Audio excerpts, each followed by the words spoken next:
എന്താണ് മാഷ ഏർപ്പാടാ? താലപ്പൊലിയുണ്ട്. അതൊക്കെ വേണമായിരുന്നു. മാനേജറായ ഭാര്യയുടെ ഭർത്താവായതിനു ശേഷമുള്ള ആദ്യത്തെ നിയമനമല്ലേ ഇത്? ഞാൻ ഗംഭീരമാക്കും എന്നുള്ളതാണ് മൂപ്പരുടെ നിലപാട്. എന്റെ പണമൊന്നും വാങ്ങിച്ചിട്ടില്ല. അതിന് മാഷയിൽ പണമൊന്നും ഉണ്ടായിരുന്നില്ലല്ലോ.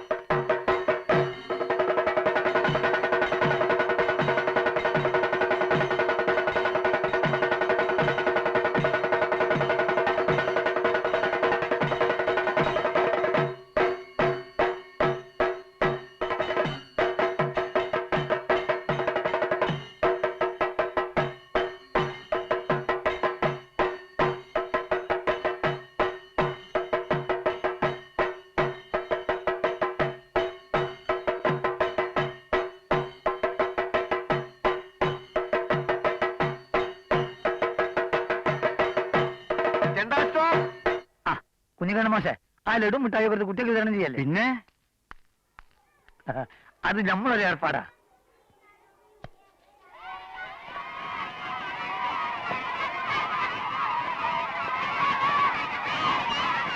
ഇതൊക്കെ ഞാൻ ചെയ്യേണ്ടതാണ്. അതിന് നിങ്ങളതിൽ കാശില്ലല്ലോ മാഷെ. നിങ്ങൾക്ക് ഈ പണി കിട്ടിയതിൽ യഥാർത്ഥത്തിൽ സന്തോഷിക്കുന്നത് നിങ്ങളല്ല, ഞങ്ങളൊക്കെ. അപ്പൊ പിന്നെ രാഹുകാലം തുടങ്ങുന്നതിന് മുമ്പ് ക്ലാസ്സിൽ കയറാൻ ഗോകുലക്ഷം മാഷെ. മാഷെ, എല്ലാവരുടെയും അനുഗ്രഹം എനിക്ക് വേണം. എന്നാ ഞാൻ കയറുകയാണ്. ശരി മാഷെ, ശരി.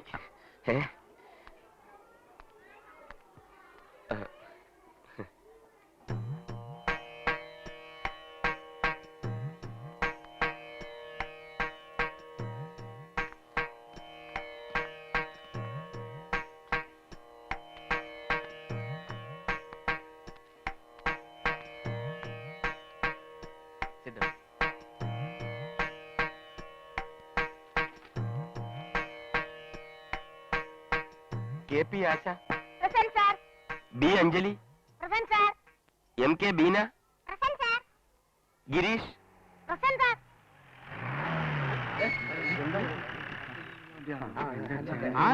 ഞാനാണ് സാർ. ഞങ്ങൾ ഡിപ്പാർട്ട്മെന്റ് സൂപ്പർ സെക്ഷൻ അറിയാലോ. പക്ഷെ ഇന്നിവിടെ എന്താ ഇവിടെ നടക്കുന്നത്? ഉത്സവ പൂരോ ക്ലാസ് ടൈമിലാണ് ഇതൊക്കെ. പുതിയൊരു മാഷ് ജോയിൻ ചെയ്ത ദിവസമായതുകൊണ്ട്. നോ, സ്കൂൾ എന്ന് പറഞ്ഞാൽ നിങ്ങളുടെ ഇഷ്ടത്തിന് തോന്നിയാസം കാണിക്കാനുള്ള സ്ഥലമല്ല. രജിസ്റ്ററിലെല്ലാം എടുക്കും. ഞങ്ങൾ ഇൻസ്പെക്ഷൻ വന്നതാണ്. സാധാരണ മുൻകൂട്ടി അറിയിച്ചിട്ടാണ് ഇൻസ്പെക്ഷൻ നടത്താറുള്ളത്.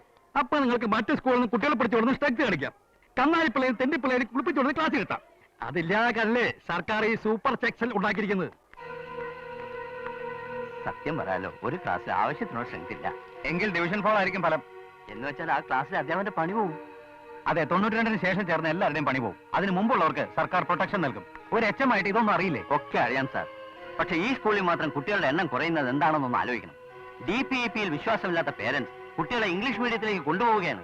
ഇത് ഈ സ്കൂളിന് മാത്രം പ്രശ്നമല്ല. ആവശ്യത്തിന് സ്ട്രെങ്ത് ഇല്ലാത്ത ഒരു സ്കൂളിലും നിലനിൽപ്പില്ല. നിങ്ങൾ രജിസ്റ്ററിൽ എടുക്കൂ. ഇത് വലിയ ചതിയായി. We are here to do our duty. Understand?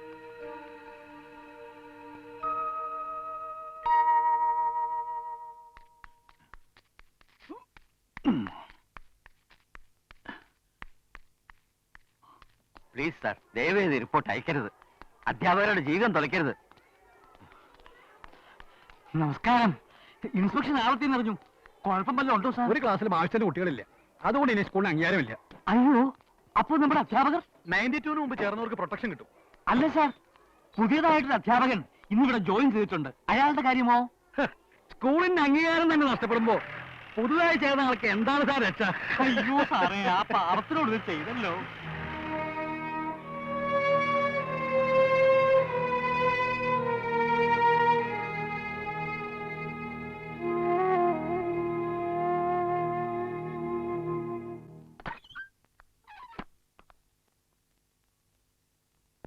ഈ പാപമൊക്കെ അച്ഛൻ എങ്ങനെ തീർക്കുന്നു വിചാരിക്കുന്നേ? മനസാക്ഷി എന്നൊന്നില്ലേ? അച്ഛന് വെറുപ്പുള്ള ഒരാളിനെ ശിക്ഷിക്കുന്നത് കുറച്ചെങ്കിലും മനസ്സിലാക്കാം. അതിനുവേണ്ടി ഒരു സ്കൂളിന്റെ മൊത്തം അംഗീകാരം എടുത്തു കളയാൻ മാത്രം ദുഷ്ടനാണോ അച്ഛൻ? ഇത് ഭ്രാന്ത് പുലന്മാരുള്ള സ്ഥലമല്ല, ഒരു ഓഫീസാണ്. ഞാൻ ഒരുത്തനെ ശിക്ഷിച്ചിട്ടില്ല. സ്കൂളിന്റെ അംഗീകാരം എടുത്ത് കളഞ്ഞിട്ടുമില്ല. ഇല്ലേ? അച്ഛന്റെ നിർദ്ദേശപ്രകാരമല്ലേ സൂപ്പർ സെക്സലിന്റെ ആളുകൾ സ്കൂളിൽ വന്നത്? ആവശ്യത്തിനുള്ള സ്ട്രെങ്ത് ഇല്ലെന്ന് പറഞ്ഞ് സ്കൂളിന്റെ അംഗീകാരം കളഞ്ഞത്?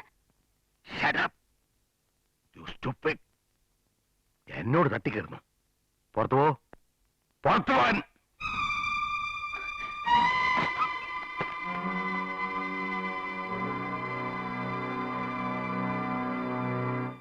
അംഗീകാരം കളഞ്ഞത് ഞാനല്ല. നിങ്ങളത് ചെയ്യും. വിശാലം, ഞാൻ പറയുന്നു. എനിക്കൊന്നും കേൾക്കണ്ട. ഞാൻ ചെയ്യും. ഞാൻ പറയാൻ ചെയ്യേണ്ട എന്താണെന്ന് ഇന്ന് എന്നെ ബാക്കിയുള്ള സ്വത്തുക്കൾ മുഴുവൻ സ്നേഹലതയുടെ പുറകെ എഴുതി വെക്കണം. എഴുതി വെക്കാന്നൊക്കെ പറഞ്ഞാൽ ഇപ്പം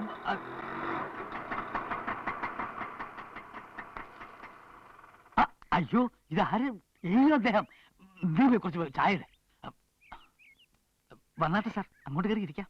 ഇരിക്കുന്നില്ല. ചങ്കുണിയാര് വന്നേ?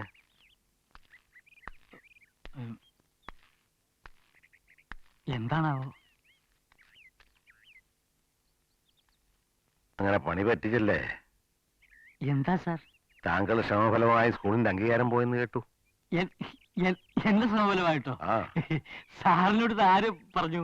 പുതിയ മാസ്റ്റർ ജോയിൻ ചെയ്യുന്ന ദിവസം ഒരു സഡൻ ഇൻസ്പെക്ഷൻ നടത്തി എല്ലാ ക്ലാസ്സിലും തെറിപ്പിക്കാൻ നിങ്ങളോട് ആവശ്യപ്പെട്ടില്ലേ? സാറിന് അങ്ങനെ ചെയ്യാൻ ബുദ്ധിമുട്ടാണെന്ന് പറഞ്ഞപ്പോഴേ ഞാനത് വിട്ടല്ലോ. ഇല്ല, വിട്ടില്ല. നിങ്ങൾ സൂപ്പർ ചെക്സെല്ലിന് ഇൻഫർമേഷൻ കൊടുത്തു, അല്ലെങ്കിൽ അവരെ സ്വാധീനിച്ചു. 11ഓളം അധ്യാപകരെയാണ് വഴിയാധാരമാക്കിയത്. നിങ്ങൾ മനുഷ്യനോ മൃഗമോ? സാർ എന്നെ വല്ലാതെ തെറ്റിദ്ധരിച്ചിരിക്കുന്നു. അതുപോട്ടെ. DPP കാരണം സ്ട്രെങ്ത് ഇല്ലാതെ അംഗീകാരം നഷ്ടപ്പെട്ട ഇതുപോലുള്ള സ്കൂളുകളുടെ കാര്യം ഗവൺമെന്റ് നോക്കട്ടെ.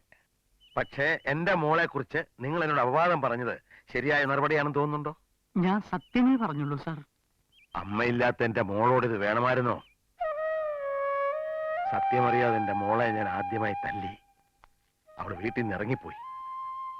ദിവസങ്ങളോളം അച്ഛനായ ഞാൻ അനുഭവിച്ച വേദന എന്താണെന്ന് എനിക്ക് മാത്രമേ അറിയൂ. അതിന്റെ കണക്ക് തീർത്തില്ലെങ്കിൽ എനിക്കൊരു സ്വസ്ഥത ഉണ്ടാവില്ല.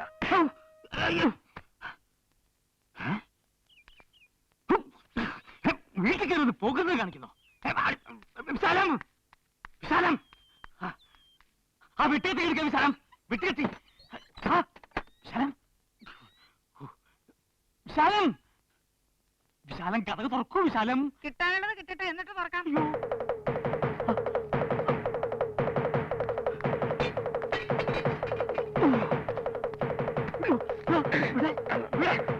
അങ്ങനെ രക്ഷപ്പെട്ടല്ലോ.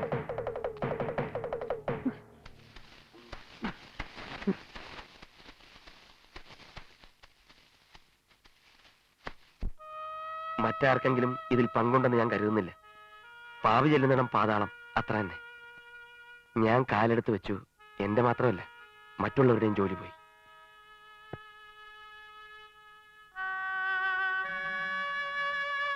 ഒരു സൂചനയെങ്കിലും കിട്ടിയിരുന്നെങ്കിൽ എന്തെങ്കിലുമൊക്കെ ചെയ്യാമായിരുന്നു. സാറ് വിളിപ്പിച്ചപ്പോ വേറെന്തെങ്കിലും പറയാനാണോ എന്ന് ഞാൻ സംശയിച്ചു. ഇതുപോലുള്ള അവസ്ഥയിൽ കിടന്ന് നട്ടം തിരിയുന്ന ഞങ്ങളെപ്പോലുള്ളവർക്ക് പ്രേമിക്കാനും സ്വപ്നം കാണാനും ഒക്കെ എങ്ങനെ സാധിക്കാനാണ് സാർ? ഞാനൊരു പഴയ ആളാണ്. ഒരു പെൺകുട്ടിക്ക് അന്യനായ ഒരു പുരുഷനോടുള്ള താല്പര്യം പ്രേമബന്ധത്തിൽ കുറഞ്ഞൊന്നും ആയിരിക്കില്ലെന്ന് ഞാൻ ചിന്തിച്ചുപോയി. വേറൊരാൾ അങ്ങനെ പറഞ്ഞ് വിശ്വസിപ്പിക്കുകയും ചെയ്തല്ലോ. ഇനിയിപ്പോ എന്ത് പ്രായശ്ചിത്തമാണ് ചെയ്യേണ്ടതെന്ന് എനിക്കറിയില്ല. നേര് പറഞ്ഞ ഞാൻ വിളിപ്പിച്ചത് വേറെ ചില കാര്യങ്ങൾ അറിയാനാണ്. സ്കൂളിന്റെ അംഗീകാരം പോയി, പക്ഷെ അതോടെ എല്ലാം കഴിഞ്ഞു എന്ന് തീരുമാനിക്കാറായോ? സാർ എന്താണ് ഉദ്ദേശിക്കുന്നത്? അതാലോചിക്കേണ്ട വിഷയമാണ്. ഇതിപ്പോ നിങ്ങളുടെ മാത്രം പ്രശ്നമല്ലല്ലോ, കുട്ടികളുടെയും അവരുടെ രക്ഷിതാക്കളുടെയും കൂടി പ്രശ്നമാണ്. എല്ലാരെയും വിളിച്ചു കൂട്ടണം, വിശദമായി സംസാരിക്കണം. അത്ര പെട്ടെന്ന് കീഴടങ്ങുന്നതിൽ അർത്ഥമില്ലല്ലോ. എന്ത് തോന്നുന്നു? നമുക്ക് എന്ത് ചെയ്യാൻ പറ്റും സാർ? നമുക്ക് പലതും ചെയ്യാൻ പറ്റും. നിങ്ങൾക്ക് നിങ്ങളുടെ ഭാവി, ആളുകൾക്ക് അവരുടെ കുട്ടികളുടെ ഭാവി. അതെ, ഞങ്ങളുടെ മക്കളുടെ ഭാവിയെ പറ്റി ഞങ്ങൾക്ക് ആശങ്കയുണ്ട്. അതുകൊണ്ട് തന്നെയാണ് പലരും TC വാങ്ങി ഇവിടുന്ന് മറ്റു സ്കൂളുകളിലേക്ക് പോകുന്നത്. അങ്ങനെയാണ് ഇവിടെ കുട്ടികൾ കുറഞ്ഞതും ഇപ്പൊ സ്കൂൾ വീണതും. എന്തടിസ്ഥാനത്തിലാണ് DPP നിങ്ങൾ ഭയപ്പെടുന്നത്? എന്തടിസ്ഥാനത്തിലാണ് പെട്ടെന്നൊരു ദിവസം ഇരുട്ടടി പോലെ DPP ഇവിടെ കൊണ്ടുവന്നത്? അമ്പലത്തിൽ ഉത്സവം നടത്താൻ പോലും കമ്മിറ്റി കൂടും, ചർച്ച ചെയ്യും. ഇത്രയും കുട്ടികളുടെ ഭാവി ഭാഗതയെ നിർണ്ണയിക്കുന്ന ഒരു പരിപാടിക്ക് അതൊന്നും വേണ്ടതാണോ? ആര് പറഞ്ഞു ചർച്ച ചെയ്തിട്ടില്ലെന്ന്? ചർച്ച ചെയ്തിട്ടുണ്ടാകും ലോകബാങ്കുമായിട്ട്. അവരാണല്ലോ അതിന് പണം മുടക്കുന്നത്. പണം മുടക്കുന്നു ആരാവട്ടെ, വിദ്യാഭ്യാസ രംഗത്തെ പ്രഗത്ഭരും അല്ലാത്തവരൊക്കെ ധാരാളം പഠനം നടത്തിയിട്ട് തന്നെയാണ് ഈ DPP ഇവിടെ ഇൻട്രൊഡ്യൂസ് ചെയ്തിട്ടുള്ളത്. രക്ഷിതാക്കളുടെ ഭീതി അകറ്റാൻ അധികൃതർക്ക് സാധിച്ചിട്ടില്ലെന്നുള്ള കാര്യം സത്യം തന്നെയാണ്. അതുകൊണ്ടാണ് ഈ സ്കൂളിന് ഈ ദുർഗതി വന്നത്. പക്ഷേ ഇവിടുത്തെ കുട്ടികൾ ഇനി എന്ത് ചെയ്യും? അധ്യാപകർ എന്ത് ചെയ്യും? അതാണ് നമ്മുടെ മുമ്പിലുള്ള ചോദ്യം. ഇനിയും വർഷങ്ങൾ കഴിഞ്ഞ് DPP നല്ലതായിരുന്നോ ചീത്തയായിരുന്നോ എന്ന് പറയാൻ പറ്റൂ. റിസൾട്ട് അഥവാ പരാജയമാണെങ്കിൽ ഇത്രയും കുട്ടികളെ പിന്നെ എന്ത് ചെയ്യും? ഒരു കുഴി വിളിച്ചിട്ട് അതിൽ മൂടാനോ? ഗലീലിയോ പണ്ട് ഭൂമി ഉരുണ്ടതാണെന്ന് പറഞ്ഞു. അന്ന് അയാളെ എല്ലാവരും ഭ്രാന്തനെന്ന് വിളിച്ചു. കുറെ കഴിഞ്ഞപ്പോൾ അയാൾ പറഞ്ഞാൽ ശരിയെന്ന് എല്ലാവർക്കും മനസ്സിലായി. പുതിയ ആശയങ്ങളെ എക്കാലത്തും എല്ലാവരും വേർത്തിട്ടുണ്ട്. സുഹൃത്തെ, ഒരു സമ്പന്ന സമൂഹത്തിന് എന്ത് പരീക്ഷണമാകാം. ഇവിടുത്തെ പ്രശ്നം എന്താണ്? DPEP വന്നു, പക്ഷെ സ്കൂളിന്റെ അന്തരീക്ഷം പഴയത് തന്നെ. അടിസ്ഥാന സൗകര്യങ്ങളില്ല, കെട്ടിടങ്ങളില്ല, ഉള്ളവയ്ക്ക് മേൽക്കൂരയില്ല, മൂത്രപ്പുരയില്ല, കക്കൂസില്ല, ബോർഡില്ല, ചോക്കില്ല, ഡെസ്കില്ല, ബെഞ്ചില്ല. ഇതിനൊക്കെ വേണ്ടി ലോകബാങ്ക് ഒന്നും ചെയ്യുന്നുമില്ല. വിരസമായ ക്ലാസ് മുറിക്കുള്ളിൽ വീർപ്പം മുട്ടുന്ന മർദ്ദിതനായ വിദ്യാർത്ഥിയുടെ മോചനമാണ് DPEP. അധ്യാപകൻ ഇന്ന് അവന്റെ സുഹൃത്താണ്. ഒരു തർക്കമല്ല ഇവിടെ ഉദ്ദേശിക്കുന്നത്. ഈ സ്കൂളിന്റെ അംഗീകാരം പോയി. അധ്യാപകരുടെ കാര്യം പോട്ടെ, DPEPയിൽ അവശേഷിക്കുന്ന കുട്ടികളുടെ കാര്യത്തെപ്പറ്റി അധികൃതർക്കൊന്നും പറയാനില്ല.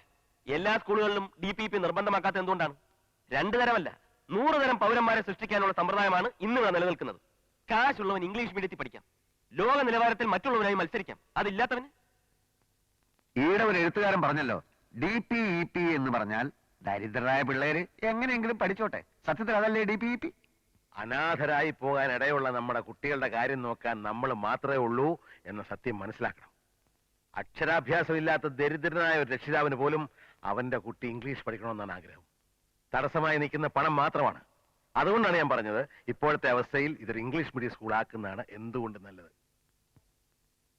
കുറഞ്ഞ ചെലവിൽ എന്ന് വെച്ചാൽ ചെറിയൊരു ഫീസ് മാത്രം ഈടാക്കുന്ന ഒരു ഇംഗ്ലീഷ് മീഡിയം സ്കൂൾ. എന്നെ പോലെ AEയോടെ ഇൻസ്പെക്ഷൻ വരില്ല. സ്ട്രെങ്ത് കുറഞ്ഞതിന്റെ പേരിൽ സ്കൂളിന്റെ അംഗീകാരം നഷ്ടപ്പെടില്ല. സർവതന്ത്ര സ്വതന്ത്രമായ ഒരു ഇംഗ്ലീഷ് മീഡിയം. എനിക്ക് മലയാളം കുറച്ച് അറിയാം എന്ന് പറയുന്ന ഒരു തലമുറ നേരത്തെ ഇവിടെ വേരൂന്നി കഴിഞ്ഞിരിക്കുന്നു.